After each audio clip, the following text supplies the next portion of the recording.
Si la pluie qui s'est abattue ce vendredi dans la capitale était une réponse aux prières des populations des quartiers en pénurie d'eau potable, pas malvenue pour des quartiers en proie aux érosions et inondations, tel est le calvaire du quartier Ebalembongue enfoui le long de la rivière Kinshasa-Kintsuka, vidé de presque tous ses habitants à cause des inondations et débordements de la rivière.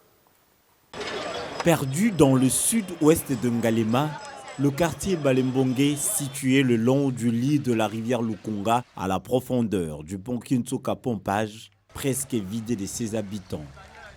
Victimes de récentes inondations et débordements de la rivière, de nombreuses familles ont laissé leurs habitations construites en matériaux durables, complètement englouties dans les sables. Nous avions été engloutis dans l'eau. D'ailleurs, la preuve est là, quand vous voyez derrière nous, comment est-ce que les maisons, il y a des gens qui se sont désertés à cause de ces différentes inondations. Jusqu'aujourd'hui, les gens ne sont pas encore rentrés dans leurs maisons. Nous qui sommes là, par les efforts qui nous sont en train de travailler afin d'évacuer les sables qui avaient pénétré les maisons, la boue qui est restée dans nos différentes maisons ici.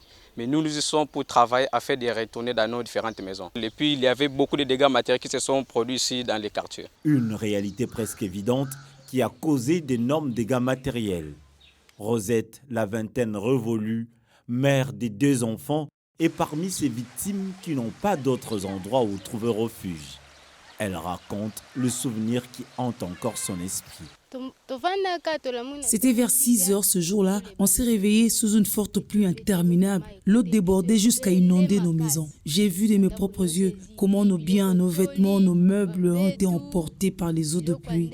Les gens se sont sauvés, abandonnant leurs maisons englouties dans le sable. On était exposés à la mort. Nos maisons sont tellement englouties qu'il est difficile de différencier les différentes pièces. On ne sait plus repérer la porte, la fenêtre, les autres issues. Nous sommes désormais restés sans eau ni électricité.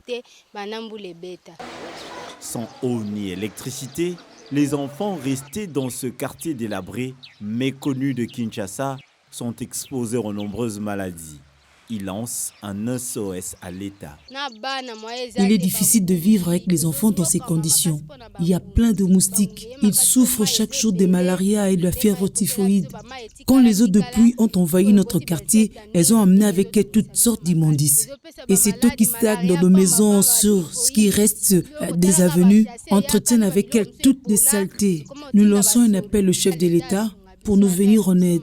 Peut-être envisager de nous construire des barrières face à cette rivière qui chaque fois déborde. Ces eaux nous envahissent tout le temps et nous vivons dans la peur éternelle. Achetés auprès des chefs coutumiers et ayant droit, ces habitants reconnaissent tout de même qu'ils ont construit dans un site non édificant dit. Ce qui est vrai, on est africain. Normalement, ce n'est pas un quartier habitable. Ce qui est vrai, puisque là nous sommes là, nous avions entendu dire que les années passent, les années vers 2001, 2003, l'eau qui est derrière nous passait par ici. Mais on n'a pas su par quel mécanisme de l'eau a dérouté jusqu'à aller derrière nous. Alors, comme je le sais, il y a tous les chefs du quartier, les ayants droit qui étaient là, ils ont vendu les terrains, développé les terrains auprès des personnes qui sont ici. Donc c'est pourquoi nous sommes là. Mais sinon, normalement, dans de meilleures conditions, on ne pourrait pas être ici. Ebalembongue est devenu presque l'ombre de lui-même. Certaines habitations abandonnées sont transformées en étangs de poissons. La pluie n'est plus la bienvenue ici. Quelques habitants qui y sont restés demeurent dans la peur permanente d'éventuels orages et débordements de la rivière qui tentent de reprendre son espace occupé par les humains. Ce sont 2 vies qui sont en danger dans ce quartier en voie de disparition. Ebalembongue ravage effectivement.